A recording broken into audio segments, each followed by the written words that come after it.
Hello நண்பா, welcome to catch concept. So இன்றைக்கி நம்ம இந்த வீடியோவில் என்ன பார்க்க போகிறோம் அப்படின்னா, டைரக்ட் டாக்ஸில் இருக்க 5 மேஜர் ஹெட்ஸ் ஆஃப் இன்கம். அந்த மேஜர் ஹெட்ஸ் ஆஃப் இன்கமில் first source of income from salary. So அந்த சேலரி பற்றி தான் நம்ம இன்றைக்கி பார்க்க போகிறோம். ஸோ இந்த இன்கம் ஃப்ரம் சேலரி பார்க்கறதுக்கு முன்னாடி ஒரு குட்டி டிஸ்க்ளைமர் போட்டுறேன். என்ன அப்படின்னா, ஆல்ரெடி இதை கஷாயம் மாதிரி கடிச்சு குடித்தவங்களுக்கு ஒரு ரெஃப்ரெஷ்ஷாக இருக்கட்டும், ஜஸ்ட் ரெஃப்ரெஷ் பண்ணிக்கோங்க, ஒரு குயிக் ரிவிஷனாக இருக்கலாம். அண்ட் இப்போ படிச்சுட்டு இருக்கிறவங்க, சேலரிக்கு எக்ஸாமுக்கு ப்ரிப்பேர் பண்ணிருக்கிறவங்களுக்கு இது ஒரு குயிக் ப்ரொவிஷன்ஸ் எல்லாமே ஒரு செட் ஆஃப் உங்கள் கையில் எடுத்து அப்படியே கொடுக்குற இவ்வளோ தான் இருக்குது. இந்த ப்ரொவிஷன்ஸ் எல்லாமே நீங்கள் தெரிஞ்சிட்டாலே நீங்கள் இன்கம் ஃப்ரம் சேலரியை தாராளமாக வந்து அரைவ் பண்ணிடலாம் அப்படின்றது தான் இப்போ நான் சொல்ல போகிறேன். ஸோ அதுக்கு முன்னாடி இந்த வீடியோவை வந்து நீங்கள் முழுசாக ஸ்கிப் பண்ணாமல் பாருங்கள். இந்த வீடியோலேயே நீ முழுசாக இன்கம் ஃப்ரம் சேலரியை முடிச்சிருவியாடா அப்படின்னு கேட்டிங்கன்னா வாய்ப்பே கிடையாது. ஏன்னா அதே மாதிரி என்னால் எவ்வளோ முடியுமோ அவ்வளோக்குள்ளே நான் இன்கம் ஃப்ரம் சேலரியை குயிக்காக எல்லாமே கவர் ஆகிற மாதிரி மேக்ஸிமம் ஒரு 6 வீடியோஸ் ஒரு 5 to 6 வீடியோஸ்க்குள்ள நான் கம்ப்ளீட் பண்ண ட்ரை பண்ணுறேன். அண்ட் நிச்சயமாக I can able to complete it. And இந்த வீடியோ நீங்கள் முழுசாக பார்த்தீங்கன்னா நான் ஒரு கான்ஃபிடன்ஸ் கொடுப்பேன். கண்டிப்பாக உங்களுக்கு இந்த வீடியோ பார்த்து முடித்த உடனே சேலரியில் நம்ம என்ன பார்த்தோமோ அதில் நீங்கள் ஸ்ட்ராங்காக இருப்பீங்க. ஒரு பேஸ் உங்களுக்கு ஸ்ட்ராங் கிடைச்சிடும்ன்றதை நான் உங்களுக்கு ஒரு கேரண்டி கொடுக்குறேன். ஸோ நீங்கள் அடுத்த வீடியோ உங்களுக்கு வரணும்னா இந்த சேனலை நீங்கள் சப்ஸ்கிரைப் பண்ணுங்கள், பெல் பட்டனை ஐக்கானை மறக்காமல் ப்ரெஸ் பண்ணுங்கள். ஸோ வாங்க வீடியோக்குள்ளே போகலாம். ஸோ சேலரி ஃபர்ஸ்ட் நம்ம இதில் என்னென்ன பார்க்க போகிறோம் அப்படின்னா, பேசிக் கான்செப்ட், அப்புறம் கம்ப்யூட்டேஷன், அதுக்கப்புறம் ரிட்டையர்மெண்ட் பெனிஃபிட்ஸ். ஸோ இந்த 3 விஷயத்தை பற்றி நம்ம பார்க்க போகிறோம். ஸோ ஃபர்ஸ்ட் பேசிக் கான்செப்ட்ஸில் என்ன இருக்குது அப்படின்னா, section 15 charging section, due or receipt which ever is earlier. அதாவது உங்களுக்கு ஒரு சேலரி நீங்கள் ஒரு கம்பெனியில் ஒர்க் பண்ணுறீங்க, உங்களுக்கு சேலரி வர வேண்டியது இருக்குது இல்லை வந்துடுச்சு, ரெண்டுத்தில் எது சீக்கிரமாக நடக்குதோ அதுதான் டாக்ஸபிள். ஓகேவா? அதுதான் உங்களுக்கு இன்கம் ஃப்ரம் சேலரி. ஸோ அடுத்தது பார்த்தீங்கன்னா, ஒரு சேலரி என்ன அப்படின்னா, relationship between the employer and employee. இந்த இதில் பார்த்தீங்கன்னா ஒரு எம்ப்ளாயர் இருக்கணும், ஒரு எம்ப்ளாயி இருக்கணும். அந்த 2 பர்சன் இருந்தால் தான் அந்த இடத்துல வந்து சேலரின்ற ஒரு விஷயம் நடக்கும். நெக்ஸ்ட் திங், அந்த இன்கம் ஃப்ரம் சேலரி வந்து it should be in respect of contract of சர்வீஸாக இருக்கணுமே தவிர கான்ட்ராக்ட் ஃபார் சர்வீஸாக இருக்கக்கூடாது.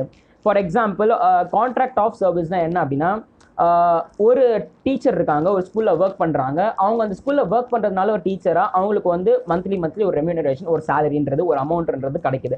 ஸோ அந்த அமௌண்ட் வந்து chargeable under the heads of income from salary. So சேலரியில் தான் வந்து அது வந்து சார்ஜபிளாக இருக்கும். இல்லை இப்போ அதே டீச்சர் வந்து ஏதோ ஒரு இன்ஸ்டியூட் போகிறாங்க, இல்லை ஸ்கூல் காலேஜ் எங்கேயோ போகிறாங்க, பட் அங்கே வந்து இன்விஜிலேஷன் பர்பஸ்க்காக போகிறாங்க அப்படின்னா அந்த இன்விஜிலேஷன் பர்பஸ்க்காக அவங்களுக்கு ஒரு அமௌண்ட் கிடைக்கும். ஸோ ரெம்யூனரேஷன் பே ஒன்று கிடைக்கும். ஸோ அந்த remuneration pay will be charge வந்து income from other sources. So ரெண்டுத்துக்கும் இப்போ டிஃப்ரென்ஸ் என்னன்றது உங்களுக்கு தெரிஞ்சிருக்கும். And contract of service. So contract for சர்வீஸ்னால் என்ன அப்படின்னா, லைக் ப்ரொஃபஷனல் ஃபீஸ் அப்படின்னு சொல்லலாம். ஒரு டாக்டர் வந்து ட்ரீட்மெண்ட் கொடுக்குறாரு அப்படின்னா அவர் செய்கிற அந்த சர்வீஸ்க்கு அவர் சார்ஜ் பண்ணுறாரு அப்படின்னா அது வந்து கான்ட்ராக்ட் ஃபார் சர்வீஸ்.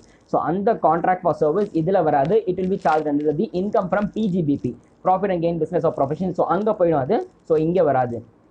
அதே மாதிரி வந்து இப்போது இன்கேஸ் வந்து நிறைய பேருக்கு டவுட் இருக்கலாம். என்ன டவுட் அப்படின்னா, இப்போ வந்து சேலரி இன்னும் ஒரு பாயிண்ட் இருக்குது. என்னன்னா, salary received by the member of Parliament, அது வந்து இதில் சார்ஜ் ஆகுமா? இல்லைனா இல்லை, சார்ஜ் ஆகாது. அதேமாதிரி பார்ட்னர்ஷிப் ஃபார்மில் ஒர்க் பண்ணுற பார்ட்னருக்கு வர ரெம்யூனரேஷனும் இதில் சார்ஜ் ஆகாது. அந்த ரெண்டுமே வந்து chargeable under the PGBP. And next thing பார்த்தீங்கன்னா, judges salary received by amount or remuneration whatever it may be, அந்த ரெம்யூனரேஷன் ரிசீவ்டு பை ஜட்ஜஸ் அது வந்து சேலரியில் சார்ஜ் ஆகுமா அப்படின்னா, அது வந்து அந்த ஜட்ஜஸ் இந்தியன் கான்ஸ்டியூஷனால் அவங்க வந்து எம்ப்ளாய்மெண்ட் பண்ணப்பட்டிருக்கணும். And salary chargeable under the income head of சேலரியில் வந்து அவங்களுக்கு சார்ஜ் பண்ணலாம். அண்ட் இதுக்கு வந்து ஒரு கேஸில் இருக்குது. என்ன அப்படின்னா, justice Biyogi Nandan Agarwala versus union of India. இந்த கேஸில் என்ன சொல்கிறாங்க அப்படின்னா, ஜட்ஜு வந்து அவங்களுடைய salary chargeable under the income head of சேலரியில் தான் சொல்கிறாங்க. சேலரியில் அவங்களுடைய சேலரி வந்து income under the head of சேலரியில் அவங்களுடைய ரெம்யூனரேஷன் வந்து சார்ஜபிள் ஆகும். அண்ட் நெக்ஸ்ட் ஒரு குட்டி எக்ஸாம்பிள் சொல்கிறேன். குட்டி எக்ஸாம்பிள் என்ன அப்படின்னா, like pay and allowances to chief ministers, இல்லை எந்த மினிஸ்டர் இருந்தாலும் சரி, according to article 164 of the constitution. So article 164 படி கான்ஸ்டியூஷன் ஆஃப் இந்தியாவில் என்ன அப்படின்னா, எந்த ஒரு மினிஸ்டராக இருந்தாலும் சரி, அது இன்க்ளூடிங் சீஃப் மினிஸ்டராக இருந்தாலும் சரி, அவங்களோட பே அண்ட் அலோவன்சஸ் எல்லாமே வந்து chargeable under the head of salary. Next என்ன இருக்குன்னா, அட்வான்ஸ் சேலரி. அட்வான்ஸ் சேலரினா அப்படின்னா, இப்போ ஃபார் எக்ஸாம்பிள் உங்களுக்கு சேலரி 2019-20 சேலரி 2018-19 கிடைச்சிருது அப்படின்னா, ஸோ இதில் நம்ம என்ன படித்தோம், செக்ஷன் 15ல் due or receipt which ever is earlier. So உங்களுக்கு ஆல்ரெடி கிடச்சிருச்சு. ஸோ 2018-19 19-20 சேலரி உங்களுக்கு கிடைச்சதுனால அந்த சேலரி வந்து எப்போ டாக்ஸபிள்னா 2018-19 it is taxable. And arrears of salary நிறைய பேருக்கு டவுட் இருக்கும். என்ன அப்படின்னா அதுக்கு ஒரு குட்டி எக்ஸாம்பிள் தரேன். இப்போ ஃபார் எக்ஸாம்பிள் ஜூன் 2018 salary 20,000 வந்து இன்க்ரீஸ்டு டு 35,000 அப்படின்னு சொல்கிறாங்க வித் எஃபெக்ட் ஃப்ரம் ஏப்ரல் 2018 அப்படின்னு சொன்னாங்க அப்படின்னா, ஸோ ஏப்ரல் மே அந்த 2 மாதத்தில் இருக்க எக்ஸ்ட்ரா அமௌண்ட் 15,000 அவங்க வந்து அந்த ஜூனில் அவங்க இன்க்ரீஸ் பண்ணது பட் வித் எஃபெக்டிவ் ஃப்ரம் ஏப்ரல்னு சொன்னதால, ஸோ அந்த ஏப்ரல் அண்ட் மே இருக்கிறது தாங்க arrears of salary. April and மேல எக்ஸஸ் 15,000 அவங்க தரணும் இல்லையா, அதுதான் வந்து arrears of salary. And next income from சேலரியில் மெயின் பார்ட் என்ன அப்படின்னா இதுதான் எண்டிங் பார்ட்னு சொல்லலாம். ஆனால் இந்த எண்டிங் பார்ட்டில் தான் வந்து எல்லா சேலரிஸோட எல்லா ப்ரொவிஷன்ஸும் இந்த எண்டிங் பார்ட்டில் வந்துடும். அதுதாங்க ஃபார்மேட்டு. ஸோ நம்ம சேனல் இது படி கான்செப்ட் என்ன, கான்செப்ட் ஃபார்மேட்டு தெரிஞ்சால் மார்க்ஸ் உங்கள் கையில். எக்ஸாக்ட்லி. ஸோ ஃபார்மேட் என்ன அப்படின்னா கம்ப்யூட்டேஷன் ஆஃப் salary ஃபர்ஸ்ட் போட்டுட்டு particulars amount, so salary allowances perquisites பண்ணால் கிராஸ் salary உங்களுக்கு கிடச்சிரும். ஸோ அதுலேருந்து டிடக்ஷன்ஸ் அண்டர் 16 பண்ணால் ஸ்டாண்டர்ட் டிடக்ஷன். ஸோ அங்கே பிளாக் பெனில் ஏன் எழுதிருக்கு அப்படின்னா அது ஒரு நியூ அமெண்ட்மெண்ட். இதுக்கு முன்னாடி எவ்வளோ இருந்துச்சு ஸ்டாண்டர்ட் டிடக்ஷன்னா 40,000, இப்போ வந்து 50,000 சேஞ்ச் பண்ணிட்டாங்க, நியூ அமெண்ட்மெண்ட் கொண்டு வந்துட்டாங்க. ஸோ அடுத்தது என்டர்டெயின்மெண்ட் அலவன்ஸ். ஸோ அதுக்கு நெக்ஸ்ட் ப்ரொஃபஷனல் டேக்ஸ். ஸோ அந்த கிராஸ் சாலரிலேருந்து இந்த டிடக்ஷன்ஸ் எல்லாமே மைனஸ் டிடெக்ட் பண்ணிங்க அப்படின்னா you will be getting the income from salary. So இதுதாங்க வந்து ஒரு ஃபார்மேட்டு. எல்லா ப்ரொவிஷன்ஸையும் இந்த ஃபார்மேட்டில் கொண்டு வந்துடணும். அதில் கடைசியில் அரைவ் ஆகிறது தான் income from salary. So next place of accrual section 9 of section 1 சொல்ல பிளேஸ் ஆஃப் அக்ரூவல் என்ன சொல்ல வருது அப்படின்னா, நீங்கள் இந்தியாவில் இருந்தாலும் இந்தியாவுக்கு வெளியில் இருந்தாலும் சர்வீஸ் வந்து வெளியில் பண்ணுறீங்க, ஆனால் எம்ப்ளாயர் இந்தியாவில் இருக்காங்க அப்படின்னா உங்களோட இன்கம் இந்தியாவில் தான் ரைஸ் ஆகுது. இன்கேஸ் நீங்கள் இந்தியாவில் தான் இருக்கீங்க ஆனால் உங்களுக்கு வந்து இந்தியாவிலே ஒர்க் பண்ணுறீங்க, எம்ப்ளாயரும் இந்தியாவில் தான் இருக்காங்கன்னா அவங்களோட இன்கம் வந்து இந்தியாவில் ரைஸ் ஆகுது. Deem or accrue in India. ஏதாவது ஒரு விஷயம், அதாவது நீங்கள் இங்கே இருக்கிறீங்க இல்லை உங்கள் எம்ப்ளாயர் இங்கே இருக்கிறாங்க அப்படின்னா உங்களோட இன்கம் வந்து இந்தியாவில் ரைஸ் ஆகுது. அண்ட் எஸ்பெஷலி என்ன, if service rendered in India then it is deem to accrue in India.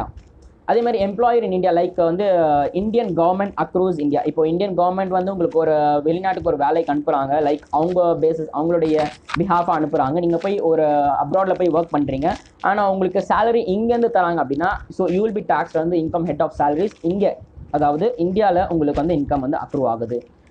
So next நம்ம பார்க்க போகிறது என்ன அப்படின்னா section 17 of subsection 3 profit in leave of salary. Profit in leave of சேலரினா என்ன அப்படின்னா சேலரியை தவிர்த்து உங்களுக்கு வர பெனிஃபிட்ஸ் எல்லாமே அது ப்ராஃபிட் இன் லீவ் ஆஃப் சேலரியில் ஆட் ஆகும். அதில் வந்து இந்த விஷயங்கள் எல்லாம் சேராது. எதுனா gratuity, retrenchment, leave encashment, pension, compensation on VRS. ஸோ இந்த விஷயம்லாம் சேராமல் சேலரி இது சேராமல் இது தவிர்த்து உங்களுக்கு பெனிஃபிட்ஸ் என்னெல்லாம் வருதோ அதெல்லாம் வந்து profit in leave of salary. Like compensation, உங்களை வந்து ஒரு வேலையை விட்டு தூக்குறான் ஒரு எம்ப்ளாய் அப்படின்னா சும்மா வேலையை விட்டு தூக்காமல் போகும்போது ஒரு 10,000 20,000 உங்கள் கையில் கொடுத்து அனுப்புறாங்க. அந்த 10 or 20 எந்த அமௌண்ட்டாக இருந்தாலும் சரி அது வந்து ஒரு காம்பன்சேஷன், உங்களுக்கு அது ஒரு ஆடட் சேலரி அப்படின்னு சொல்லலாம். நெக்ஸ்ட் வந்து on discount of modification of terms. So ஒரு பிரான்ச்சிலேருந்து இன்னொரு பிரான்ச்சுக்கு உங்களை ட்ரான்ஸ்ஃபர் பண்ணுறாங்க ஒர்க் எம்ப்ளாய்மெண்ட் பர்பஸ். லைக் இங்கே ஒரு போஸ்டிங்கில் நீங்கள் இருக்கீங்க, லைக் வந்து ஒரு சூப்பர்வைசராக இருக்கீங்க, இன்னொரு பிரான்ச்சில் உங்களை ஒரு மேனேஜராக ட்ரான்ஸ்ஃபர் பண்ணுறாங்க அப்படின்னா அங்கே வந்து இந்த டேர்ம்ஸ் அண்ட் மாடிஃபிகேஷன் எல்லாமே வந்து சேஞ்ச் பண்ணுறாங்க இல்லையா, அதுவும் வந்து அதுக்கு வந்து ஒரு காம்பன்சேஷன் இங்கேருந்து போகிறதுக்கு லைக் அங்கே போய் நீங்கள் இருக்கிறதுக்கு அந்த ஒரு காம்பன்சேஷன் கொடுப்பாங்க இல்லையா. இந்த பிளேஸை விட்டு அந்த பிளேஸ் நீங்கள் போகிறதுனால ஒரு தக்க ஈடு பணம் அப்படின்னு சொல்லலாம். ஸோ அது வந்து ஒரு profit in leave of salary. And வந்து லம்சம் பேமெண்ட் அது வருவோம். நெக்ஸ்ட் அதுக்கு முன்னாடி என்ன இருக்குன்னா payments from provident for other fund, அதுவும் வந்து profit in leave of salary. Scheme and insurance policy நம்ம டாபிக் தனியாக வச்சுப்போம், அதுக்கு தனி நம்ம ஒரு சார்ட்டே போடலாம். நெக்ஸ்ட் வந்து lump sum payment or otherwise. So lump sum பேமெண்ட்னா என்ன அப்படின்னா ஒரு பல்க் பேமெண்ட் உங்களுக்கு வருது. Any payment due to or received by an assessee from is employer from PF or other from other then. அதை நான் சொன்னேன் இல்லையா, gratuity, pension, compensation received by workman in according to industrial disputes act, இல்லைனா recognised provident fund, approved superannuation fund, house rent allowance, இதெல்லாம் தவிர்த்து உங்களுக்கு ஏதாவது lump sum amount employer தராங்க அப்படின்னா அது வந்து profit in leave of salary. And guys ஒரு விஷயத்தை ஞாபகம் வச்சுக்கோங்க, எம்ப்ளாயர் கிட்டேருந்து உங்களுக்கு எந்த பெனிஃபிட்ஸ் வந்தாலும் அது வந்து டாக்ஸபிள். அந்த விஷயம் மட்டும் ஞாபகம் வச்சுக்கோங்க, வாட் எவர் இட் மேபி. இந்த லம்சம் பேமெண்ட் இதுக்கு வந்து ஒரு எக்ஸாம்பிள் சொன்னால் கொஞ்சம் பெட்டர் அண்டர்ஸ்டாண்டிங்காக இருக்கும்னு நினைக்கிறேன். என்ன அப்படின்னா இப்போ ஃபார் எக்ஸாம்பிள் நீங்கள் ஒரு கம்பெனியில் ஆல்ரெடி ஒர்க் பண்ணிட்டுருக்கீங்க வச்சுக்கோங்க. இப்போ நீங்கள் ஒர்க் பண்ணிட்டு இருக்கும்போது உங்களுக்கு ஒரு கான்ட்ராக்ட் பேசிஸோ அப்படின்னு ஏதாவது ஒன்று போட்டிருக்காங்க, லைக் ஒரு 1 year கான்ட்ராக்ட் பேசிஸ் இல்லை 2 years கான்ட்ராக்ட் பேசிஸ் இருக்கலாம், அப்படி ஏதாவது ஒன்று போட்டிருக்காங்கன்னு வச்சுக்கோ. You are working under the contract. இப்போ நீங்கள் என்ன பண்ணுறீங்க, சைமல்டேனியஸாக இன்னொரு கம்பெனியில் போயிட்டு இன்டர்வியூ அட்டன் பண்ணுறீங்க, அங்கே நீங்கள் செலக்ட் ஆயிடுறீங்க. அந்த எம்ப்ளாயர் வந்து உங்களை இமீடியட்டாக ஜாயின் பண்ண சொல்கிறாங்கன்னு வச்சுக்கோங்க. இப்போ நீங்கள் என்ன சொல்கிறீங்க, இல்லை என்னால் இமீடியட்டாக ஜாயின் பண்ண முடியாது, நான் ஆல்ரெடி எக்ஸிஸ்டிங் கம்பெனியில் ஒர்க் பண்ணிருக்கேன் அப்படின்னு சொன்னீங்கன்னா, நாங்கள் கான்ட்ராக்ட் பீரியடில் இருக்கேன், நான் ஒர்க் பண்ணிருக்கேன் அப்படின்னு சொன்னீங்க அப்படின்னா, இன்கேஸ் அந்த எம்ப்ளாயர் வந்து என்ன பண்ணுறாங்க, ஒரு 1 lakh or 2 lakh உங்கள் கையில் கொடுத்து கோ அண்ட் பே, அது நீங்கள் அந்த எக்ஸிஸ்டிங் கம்பெனியில் கட்டிட்டு நீங்கள் என்ன பண்ணுங்க, இமீடியட்டாக நீங்கள் ஜாயின் பண்ணிடுங்க அப்படின்னு சொல்கிறாங்க பார்த்தியா. அந்த லம்சம் அமௌண்ட் தாங்க வந்து profit in lieu of salary. Okay, so இதுதான் வந்து அந்த குட்டி எக்ஸாம்பிள், பெட்டர் அண்டர்ஸ்டாண்டிங்காக இருக்கும்ட்டு. நீங்கள் கட்டிட்டு அந்த எக்ஸிஸ்டிங் கம்பெனியில் கட்டிட்டு நீங்கள் டேரெக்டாக வெளியில் வந்துட்டு இமீடியட்டாக இந்த கம்பெனியில் ஜாயின் பண்ணுறதுக்காக எம்ப்ளாயர் உங்களுக்கு ஒரு பெனிஃபிட் தராங்க அப்படின்னா அதுதான் profit in lieu of salary. So a salary, நல்லா இந்த பாயிண்ட்டை நல்லா நோட் பண்ணி வச்சுக்கோங்க. எ சேலரி ஃப்ரம் இந்த employer, either is ex employer, present, future, யாராக வேணா இருக்கலாம், எந்த எம்ப்ளாயர் இருந்தாலும் சரி, அவங்ககிட்ட இருந்து உங்களுக்கு ஒரு benefit, allowances, perk, other than the allowances, perquisites, ஏதாவது அமௌண்ட் உங்களுக்கு வருதுன்னா அது கண்டிப்பாக chargeable under the heads of salary. அது உங்களுக்கு salary. Okay, and finally we are moving to retirement benefits. So retirement பெனிஃபிட்ஸில் என்ன இருக்குது அப்படின்னா, gratuity, pension, retirement compensation on the time of VRS, leave encashment. So இந்த 5 விஷயத்தை பற்றி தான் பார்க்க போகிறோம். ஸோ இந்த 5 விஷயமும் என்ன அப்படின்னா, ஒரு பெனிஃபிட்ஸ் எம்ப்ளாயர்கிட்ட இருந்து எம்ப்ளாய்க்கு வரது retirement benefit, obviously called as retirement benefit. Retirement ஆகிறச்ச என்னென்னலாம் உங்களுக்கு வந்து கிடைக்கணும், ஒரு பெனிஃபிட்ஸ் கிடைக்கணும் அப்படின்றது தான் இந்த பெனிஃபிட்ஸ் எல்லாமே. Gratuity, death come retirement benefit. Like இப்போ கிராஜுவிட்டி வந்து என்ன அப்படின்னா, it is a retirement benefit given by the employer to the employee in consideration of past service. அவன் செய்த ஒரு பாஸ்ட் சர்வீசஸ் காரணமாக, அவன் செய்த வேலை காரணமாக, எத்தனை வருஷம் செய்தாலும் அவனுடைய சர்வீஸ் காரணமாக ஒரு certain amount வந்து எம்ப்ளாயர் வந்து எம்ப்ளாய்க்கு at the time of retirement கொடுக்கறதாங்க ரிட்டையர்மெண்ட் பெனிஃபிட், கிராஜுவிட்டி. ஸோ இந்த கிராஜுவிட்டியில் பார்த்தீங்கன்னா 3 காலம்ஸாக பிரியும். நீங்கள் அந்த ரைட்டிங் ஹேண்ட் ரிட்டன் நோட்ஸில் நீங்கள் பார்க்கலாம். During continuation of service, on termination of service, received after death of employee. So during continuation of service வந்து fully taxable. On termination of service ரெண்டாக பிரியும். ஸோ ஒன்று வந்து கவர்மெண்ட் எம்ப்ளாயி, இன்னொன்று வந்து other employee. So government employees வந்து fully exempted. Government இதனால தான் எல்லாம் கவர்மெண்ட் ஜாப் வேணுன்றானுங்க போல.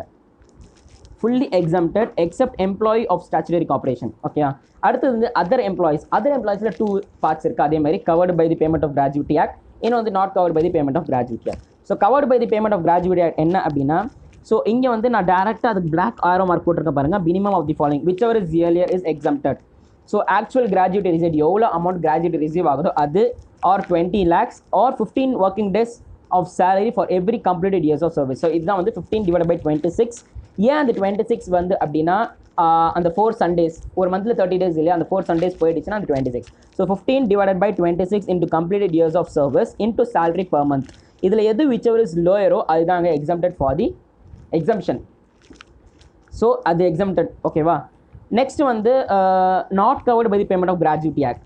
ஸோ இதில் வந்து actual gratuity received, last amendment என்ன இருந்துச்சு அப்படின்னா 10 lakhs கொடுத்துருந்தாங்க. இப்போ நியூ அமெண்ட் வந்து 20 lakhs ஆக்கிட்டாங்க. So 20 lakhs and 1/2 into completed years of service into average salary per month. இங்கே ஆவரேஜ் சேலரினா என்ன அப்படின்னா, சேலரி வந்து basic plus DA last one salary. So DA வந்து எய்தர் இஃப் ஃபார்மிங் பார்ட் அப்படின்னா ரிட்டைர்மெண்ட் பெனிஃபிட்ஸ், ஃபார்மிங் பார்ட் ஆனது retirement benefits அப்படின்னா அது வந்து நீங்கள் வந்து இதில் வந்து ஆட் பண்ணிக்கணும். நெக்ஸ்ட்டு வேறு என்ன இருக்குது அப்படின்னா, இது ஒரு முக்கியமான பாயிண்ட், கீழே நான் நோட் கொடுத்துருக்கேன் பாருங்கள். Completed years of service includes any fraction. Like வந்து example completed years of service நம்ம போடுறோம் இல்லையா, அதில் வந்து 7 years 9 months அது வந்து எப்படி ட்ரீட் பண்ணிப்பாங்க அப்படின்னா, டோட்டலாக 8 years ட்ரீட் பண்ணிப்பாங்க. அதாவது கிரேட்டர் தென் 6. இப்போ வந்து 7 years 5 months அப்படின்னா அது வந்து 7 years தான் கன்சிடர் பண்ணிப்பாங்க. 5 monthsக்கு மேலே போச்சு 6 months இருந்துச்சுன்னா அது ஃபுல்லாக ரவுண்ட் ஆஃப் பண்ணிப்பாங்க. இதே வந்து அதே தான் வந்து for not covered by the payment of gratuity ஆக்டும். ஸோ கைஸ், கிராஜுவிட்டி இதோட முடிஞ்சுது. So we are moving to pension. So pension என்ன அப்படின்னு பார்த்தீங்கன்னா எல்லாருக்கும் தெரியும், வயசான காலத்தில் நம்மளுக்கு தர ஒரு அமௌண்ட்டுன்னு சொல்லலாம், இல்லை நோம்பு குப்புற அமௌண்ட்டுன்னு சொல்லலாம், இல்லை நம்ம ஒர்க் பண்ணி டயர்டாகி ஒரு நம்ம வயசான காலத்தில் கவர்மெண்ட் வந்து நம்மளுக்கு ஒரு ஹெல்ப் பண்ணுது அப்படின்ற ஒரு திங்கும் சொல்லலாம், pension and annuity. So pension is a periodical payment received from the employer on or after retirement அப்புறம் வந்து எம்ப்ளாயர் வந்து ஒரு அமௌண்ட் தரான் அப்படின்னா அது வந்து பென்ஷன். ஸோ கம்யூட்டட் பென்ஷன்னா என்ன அப்படின்னா, ஸோ கம்யூட்டட் பென்ஷன் வந்து லம்சம். கம்ப்யூட்டட் பென்ஷன் வந்து லம்சம், அது வந்து கவர்மெண்ட் எம்ப்ளாயி ஃபுல்லி எக்ஸம்டட். பார்த்தீங்களா, இந்த கவர்மெண்ட் எம்ப்ளாயி வந்து எல்லாத்துக்கும் வந்து இது பண்ணுறாங்க, அதனால தான் எல்லாம் வந்து கவர்மெண்ட் எம்ப்ளாய் வேணும் அப்படின்றாங்க போல், கல்யாணமாக இருந்தாலும் சரி வேலையாக இருந்தாலும் சரி. சரி, நெக்ஸ்ட் வந்து நம்ம பார்ப்போம். ஸோ கம்ப்யூட்டர் பென்ஷனில் கவர்மெண்ட் எம்ப்ளாய் ஃபுல்லி எக்ஸம்டட். அது 20 லட்சமாக இருந்தாலும் சரி 10 லட்சமாக இருந்தாலும் சரி எவ்வளோ வந்தாலுமே அவனுக்கு எக்ஸம்டட் தாங்க. நான் கவர்மெண்ட் எம்ப்ளாய் என்ன பண்ணணும் அப்படின்னா, இன்கேஸ் அவன் வந்து receipt of gratuity under exemption இருந்தான் அப்படின்னா, அவன் வந்து கிராஜுவிட்டி எக்ஸம்ஷன் பண்ணியிருந்தான், அவனுக்கு கிடச்சிருந்தா அப்படின்னா 1/3 ஆஃப் டோட்டல் பென்ஷன். 1/3னா 33.33%. ஸோ அவனோட டோட்டல் பென்ஷனில் 1.333%, 1/3, அதாவது 33.33 தான் வந்து எக்ஸம்டட். இதே நான் ரிசர்வ் அவனுக்கு கிராஜுவிட்டி எக்ஸம்ஷன் கிடையாது, கிராஜுவிட்டியில் கிளைம் பண்ணல, எக்ஸம்ஷன் கிளைம் பண்ணல அப்படின்னா half of the total pension half வந்து அவனுக்கு வந்து எக்ஸம்டட். அதாவது ஆல்ரெடி ஒரு பெனிஃபிட் கிடச்சிருந்தா, கிராஜுவிட்டி ஒரு பெனிஃபிட் கிடச்சிருந்தா அவனுக்கு வந்து 33.33 கிடைக்கல அப்படின்னா இந்த வச்சுக்கோ, எக்ஸ்ட்ராவாக காசு வச்சுக்கோ, உனக்கு வந்து எக்ஸம்டட் கொடுக்குறோம் அப்படின்றது. அன்கம்ப்யூட்டர் பென்ஷன் என்ன அப்படின்னா மந்த்லிங்க fully taxable in both government and non government employee. யாராக இருந்தாலும் சரி மந்த்லி ஒரு பென்ஷன் வருது அப்படின்னா அது கவர்மெண்ட் எம்ப்ளாய் இருந்தாலும் சரி நான் கவர்மெண்ட் இருந்தாலும் சரி எவ்வளோ இருந்தாலும் டாக்ஸபிள் அப்படின்றாங்க. இப்போது if pension receive from other than எம்ப்ளாயர்னா என்ன? எல்லாரும் பென்ஷன் வந்து எம்ப்ளாயர் தானே கொடுப்பாங்க, இதுனா அதர் தென் எம்ப்ளாயர் அப்படின்னு கேட்டிங்க அப்படின்னா, அதர் தென் எம்ப்ளாய் யார் இருக்கலாம் அப்படின்னா இன்சூரன்ஸ் கம்பெனி. சில இன்சூரன்ஸ் கம்பெனி வந்து பென்ஷன் வந்து அவங்க தருவாங்க, ஓகேவா? ஸோ அந்த மாதிரி இன்சூரன்ஸ் கம்பெனி அதர் தென் எம்ப்ளாயர் அவங்களுக்கும் இன்சூரன்ஸ் கம்பெனி ஒரு எம்ப்ளாயர் இவங்களுக்கு கிடையாது. ஸோ இவங்களுக்கும் ஒரு எம்ப்ளாயர் ரிலேஷன்ஷிப் கிடையாது. அப்படி இருக்க பட்சத்தில் பென்ஷன் வந்து இன்சூரன்ஸ் கிளைம் கிட்ட வாங்கினாங்கன்னா அது வந்து taxable under the IOS, income from other sources. அதே மாதிரி இந்த சில இதெல்லாம் இருக்குது, அது வந்து exempted from salary, pension from UNO, family pension, அதுக்கப்புறம் வந்து ஆர்ம்டு மிலிட்ரி ஃபோர்ஸஸ் பென்ஷன், அதுக்கப்புறம் பென்ஷன் ஃப்ரம் இன்சூரன்ஸ் கம்பெனி. இந்த 4 பென்ஷனுமே வந்து டாக்ஸில் நடந்து income from other sources. So சேலரியில் அது வராது, ஸோ குழப்பிக்காதீங்க, சேலரியில் இதெல்லாம் வராது. எம்ப்ளாயி ரிலேஷன்ஷிப் இருந்தால் மட்டுமே தான், ஒரு எம்ப்ளாய்க்கு பென்ஷன் கொடுத்தா மட்டுமே தான் அது சேலரியில் பென்ஷனில் செக்ஷன் 10 ஆஃப் சப்செக்ஷன் 10A வரும். ஸோ பென்ஷன் முடிஞ்சிச்சு. ஸோ நெக்ஸ்ட் வந்து இருக்கிறது ரெட்ரென்ச்மெண்ட் காம்பன்சேஷன், செக்ஷன் 10(10)B. ஸோ இதில் வந்து அதே மாதிரி example least of the following. So இதில் வந்து காம்பன்சேஷன் ரிசீவ்ட் ஒன்று, அதாவது ஆக்சுவல் காம்பன்சேஷன் ரிசீவ்டுன்னு சொல்லலாம். So retrenchment benefit. இந்த ரெட்ரென்ச்மெண்ட் பெனிஃபிட்னா என்ன அப்படின்னா, இப்போ ஒரு ஒர்க்மேன் வந்து ஃபேக்ட்ரியில் ஒர்க் பண்ணுறான், அவன் அப்படியே வந்து வேலையை விட்டு தூக்க முடியாது. அந்த வேலையை விட்டு தூக்கணும் அப்படின்னா அவனுக்கு சர்டன் அமௌண்ட் தருவாங்க இல்லையா, என்னப்பா இது வச்சுக்கோப்பா, அப்படி ஒரு 10,000 20,000 ஒரு 50,000 தராங்க அவனை விட்டு வேலையை விட்டு தூக்கும் போது. அந்த ஒர்க்மேன் இது வந்து எதில் இருக்குன்னா, according to industrial disputes act படி dismissing a workman from the job or quitting a job அப்படின்னு இருக்கும்போது காம்பன்சேஷன், அந்த கொடுக்குற காம்பன்சேஷன் பேர் தான் ரெட்ரென்ச்மெண்ட் காம்பன்சேஷன். இது வந்து இண்டஸ்ட்ரியல் டிஸ்பியூட்ஸ் ஆக்ட் படி. ஸோ இதுலேயும் வந்து salary is equal to basic plus DA. அதே மாதிரி வந்து 15 வந்து என்னன்னா ஃபர்ஸ்ட் வந்து ஆக்சுவல் காம்பன்சேஷன் ரிசீவ், செகண்ட் வந்து ₹5 lakhs, தேர்ட் வந்து 15 divided by 26 into average salary of last 3 months into completed years of service in excess of 6 months, salary is equal to basic plus DA. ஸோ அதுதாங்க அந்த சொன்ன completed years of service in excess of 6 monthsனா 6 months தாண்டி போயிடுச்சுன்னா அது round of பண்ணிக்கணும். அதுக்குள்ளே வந்துச்சுன்னா அதுக்கு முன்னாடி ஃபார் எக்ஸாம்பிள் 7 years 6 monthsனா 8 years, 7 years 5 monthsனா 7 years. So salary basic plus DA இதே மாதிரி அங்கே ஆஸ் பர் ரிட்டையர்மெண்ட் பெனிஃபிட்ஸ். அடுத்தது compensation at the time of VRS, section 10 subsection 10C compensation at time of VRS. இதில் வந்து எக்ஸம்ஷன் அதே மாதிரி least of the following. First வந்து காம்பன்சேஷன் ரிசீவ்டு. இந்த காம்பன்சேஷன் ரிசீவ்டு என்ன அப்படின்னா இதுக்கு சர்டன் கைட்லைன்ஸ் இருக்குங்க. இந்த சர்டன் கைட்லைன்ஸ் என்ன அப்படின்னா, VRS is not applicable to direct completed age of 40 years. இந்த VRS வந்து யாருக்கெல்லாம் கிடையாது அப்படின்னா, ஒரு டேரக்டர் இருக்கான், அவனுக்கு 40 வயசு கம்ப்ளீட் ஆகிடுச்சு, இல்லைனா 10 years ஆஃப் சர்வீஸ் கம்ப்ளீட் பண்ணிட்டான் அப்படின்னா அவனுக்கு வந்து VRS கிடையாது. அண்ட் அதே மாதிரி வந்து பப்ளிக் செக்டார் கம்பெனி, இந்த சொன்ன இல்லையா இப்போது VRS not applicable to director, இந்த கண்டிஷன் வந்து பப்ளிக் செக்டார் கம்பெனியில் ஒர்க் பண்ணுற டேரக்டருக்கு கிடையாது. அது தவிர்த்து மற்ற எந்த டேரக்டரும் சரி அவன் 40 வயசு ஆகிடுச்சு இல்லை 10 வருஷம் முடிச்சிட்டா சர்வீஸ் அப்படின்னா அவனுக்கு வந்து VRS கிடையாது. அதே மாதிரி வந்து scheme must be frame to reduce number of employees. இந்த ஸ்கீம் வந்து ஒரு எம்ப்ளாயிஸை குறைக்கிறோம் அப்படின்ற ஒரு மோட்டிவோட அந்த VRS ஸ்கீம் போடணும். நெக்ஸ்ட் வந்து vacancy caused by VRS is not to be filled up. அந்த VRSனால ஒரு வேகன்சி போதும்னா அது முன்னாடி ஃபில் அப் பண்ணக்கூடாது. Retiring employee is not to be employed in another company. ஒரு கம்பெனியில் வந்து ஒரு ஆள் வந்து ரிட்டையர் ஆகிட்டான், அவனுக்கு வந்து VRS கொடுக்குறோம் அப்படின்னா அவன் VRS கொடுக்கறது முன்னாடி அவன் ரிட்டையர் ஆகிட்டு மறுபடியும் வேறு கம்பெனியில் போயிட்டு ஒரு எம்ப்ளாயியாக ஜாயின் ஆகக்கூடாது. Compensation does not exceed. அந்த காம்பன்சேஷன் வந்து டஸ் நாட் எக்ஸிட் ஆகக்கூடாது. எதோடனா 3 months salary இன்ட்டு கம்பெனி. இங்கே பார்த்தோம் இல்லையா, 3 months salary into complete years of service இல்ல next salary at retirement அவன் ரிட்டையர்மெண்ட் ஆகும்போது எவ்வளோ salary into balance of service left in months அவன் சர்வீஸில் எவ்வளோ மந்த்ஸ் இன்னும் லெஃப்ட் ஆயிருக்கோ அது மல்டிப்ளை பண்ணினா எவ்வளோ ஒரு அமௌண்ட் சர்டின் அமௌண்ட் வருது அதேமாதிரி இங்கே மல்டிப்ளை பண்ணால் ஒரு சர்டின் அமௌண்ட் வரும் 3 months salary into complete years service பண்ணால் ஒரு சர்டின் அமௌண்ட் வரும் இதில் இருந்து லீஸ்ட் ஆஃப் த ஃபாலோயிங் தாங்க எக்ஸம்ப்டட் ஸோ இப்போ நீங்கள் நம்ம என்ன பார்த்தோம் பேசிக் கான்செப்ட்ஸ் பார்த்தோம் கம்ப்யூட்டேஷன் ஆஃப் salary ஒரு ஃபார்மேட் பார்த்தோம் profit in leave of salary என்னன்னு பார்த்தோம் பென்ஷன் என்னன்னு பார்த்தோம் ரிட்ரென்ச்மெண்ட் காம்பன்சேஷன் பார்த்தோம் காம்பன்சேஷன் அட் விஆர்எஸ் பார்த்தோம் இப்போ இதில் வந்து பேசிக் காம்பன்சேஷன் என்ன டியூஆர்எஸ் which ever is basic charging section அதுக்கப்புறம் நம்ம என்ன பார்த்தோம் relationship between employer and employee அடுத்தது பார்ட்னர்ஸ் ரெமுனரேஷனும் அதுக்கப்புறம் salary from member of parliament வந்து இங்கே வந்து கிடையாது இது அதாவது ஹெட்ஸ் ஆஃப் salary ஹெட்ஸில் வந்து டாக்ஸபிள் கிடையாது இன்கம் ஃப்ரம் அதர்ஸ் பிஜிபிபி போயிடும் அண்ட் நெக்ஸ்ட் வந்து அட்வான்ஸ் salary டாக்ஸபிள் அந்த இயர் ஆஃப் ரெசிப்ட் எப்போ உங்களுக்கு கிடைக்குதோ அதுதான் வந்து டாக்ஸபிள் அடுத்து கம்ப்யூட்டேஷன் பார்த்தோம் ஒரு கம்ப்யூட்டேஷன் சேலரியில் என்னென்ன எப்படி போகணும் எப்படி கிராஸ் salary எப்படி இன்கம் நம்ம salary அரைவ் பண்ணணுன்றது பார்த்தோம் லைக் salary அலவன்சஸ் பெர்குசெட்ஸ் அது பண்ணால் கிராஸ் salary டிடக்ஷன்ஸை மைனஸ் பண்ணால் இன்கம் ஃப்ரம் salary அதேமாதிரி பிளேஸ் ஆஃப் அக்ரூவல் நீங்கள் இன்கம் வந்து உங்களுக்கு எங்கே ரைஸ் ஆகுது இந்தியாவில் ரைஸ் ஆகுதா அப்படின்றது நம்ம பார்த்தோம் அது profit and leave of salary பார்த்தோம் சாலரியும் ரிட்டைர்மெண்ட் பெனிஃபிட்ஸும் தவிர்த்து எந்த ஒரு அமௌண்ட் எம்ப்ளாயர்கிட்டேருந்து எந்த ஒரு பெனிஃபிட் எம்ப்ளாயர்கிட்டேருந்து எம்ப்ளாய்க்கு வருது அப்படின்னா அது வந்து retirement profit and leave of salary அதுவும் வந்து சேலரியில் ஆட் ஆகிடும் நெக்ஸ்ட் நம்ம பென்ஷன் பார்த்தோம் பென்ஷனில் வந்து 2 பென்ஷன் இருக்குது commuted pension and commuted pension so commuted பென்ஷனா lump sum amount fully exempted for government employee non-government employee gratuity exemption claim பண்ணிருந்தான் அப்படின்னா அவனுக்கு 1/3 of total pension வந்து exempted அதாவது 33.30% இதே வந்து ரெசிப்ட் gratuity அவனுக்கு claim பண்ணல இந்த பெனிஃபிட் claim பண்ணல அப்படின்னா half of the total pension அவனுக்கு வந்து exempted uncomputed மந்த்லி பென்ஷன் கிடைக்காது அது எவனா இருந்தாலும் சரி கவர்மெண்ட் இருந்தாலும் சரி நான் கவர்மெண்ட் இருந்தாலும் சரி அவனுக்கு taxable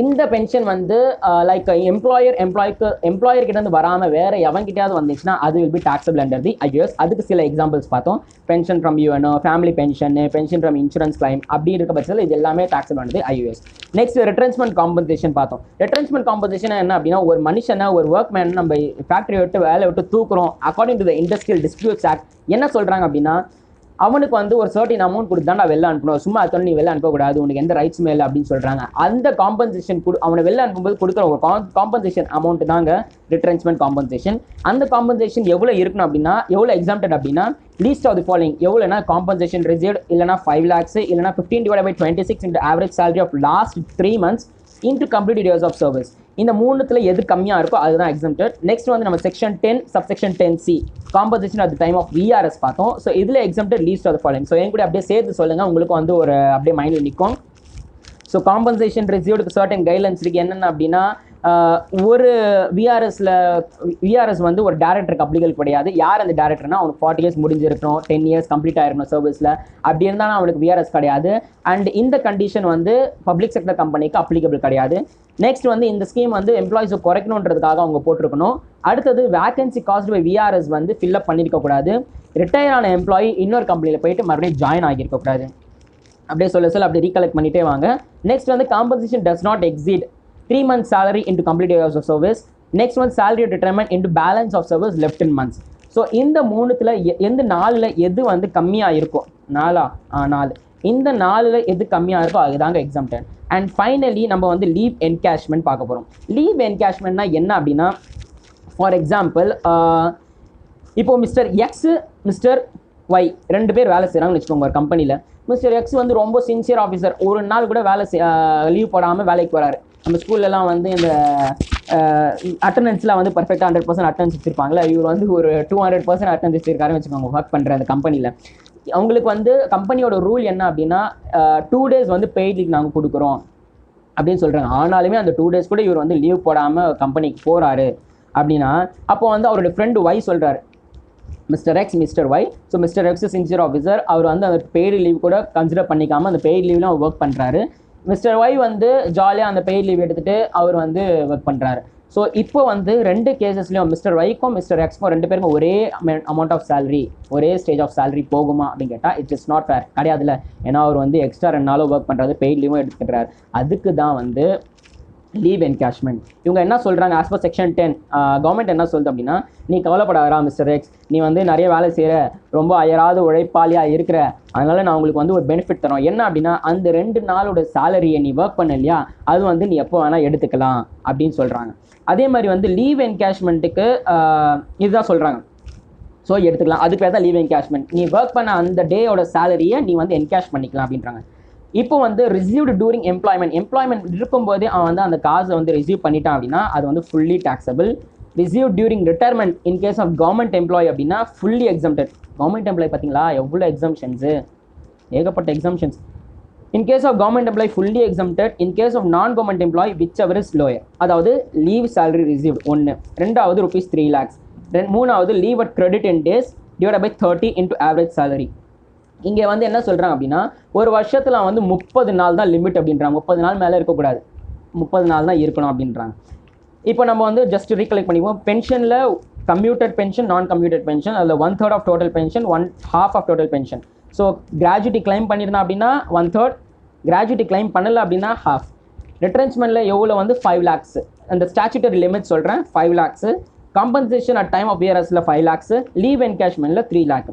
இங்கேயும் வந்து சேலரி ஆவரேஜ் சேலரி என்ன அப்படின்னா basic plus DA if forming part of salary plus commission percentage of turnover. So average salary is equal to salary drawn by the employee during period of 10 months preceding divided by date of retirement divide by 10. அதாவது அவன் எவ்வளோ salary drawn பண்ணானோ period of 10 monthsல அது presiding date of retirement அது போட்டு divide by 10, அதுதாங்க leave encashment. So just ஒரு recollect நம்ம பார்த்துப்போம். என்னென்ன பார்த்தோம்? Basic concepts, computation, profit in leave of salary, pension, gratuity, retrenchment compensation, compensation at the time of VRS, leave encashment. So basic concepts என்னன்றது நம்ம பார்த்தோம். எம்ப்ளாயருக்கும் ஒரு ரிலேஷன்ஷிப் இருக்கணும். செக்ஷன் 15 தான் சார்ஜிங் செக்ஷன், அதில் due or receipt which is earlier, இதுதான் வந்து taxable. அதுக்கப்புறம் அட்வான்ஸ் சேலரி எப்போ நீங்கள் ரிசீவ் பண்ணீங்களோ அப்போது அது டாக்ஸபிள். 1920 1890 ரிலீஸ் வாங்கிட்டீங்க அப்படின்னா 1890 அது டாக்ஸபிள். அதுக்கப்புறம் வந்து கம்ப்யூட்டேஷனில் சேலரி அலவன்சஸ் பெர்குவசிட்ஸ் பண்ணால் கிராஸ் சேலரி வரும். அதுலேருந்து டிடக்ஷன்ஸை மைனஸ் பண்ணோம் அப்படின்னா இன்கம் ஃப்ரம் சேலரி. இங்கே நியூ அமெண்ட்மெண்ட் ஸ்டாண்டர்ட் டிடக்ஷன் வந்து 40,000 ப்ரீவியஸ் ஆனது, இப்போ வந்து 50,000. பிளேஸ் ஆஃப் அக்ரூவல் எங்கே நீங்கள் ஒர்க் பண்ணுறீங்களோ எங்கே சர்வீஸ் நடக்குதோ அதுதான் place of accrual. And as well as government employee, இப்போ எம்ப்ளாயர் வந்து இந்தியாவில் இருக்கா அப்படின்னா உங்களோட இன்கம் வந்து இந்தியாவில் தான் ரைஸ் ஆகுது.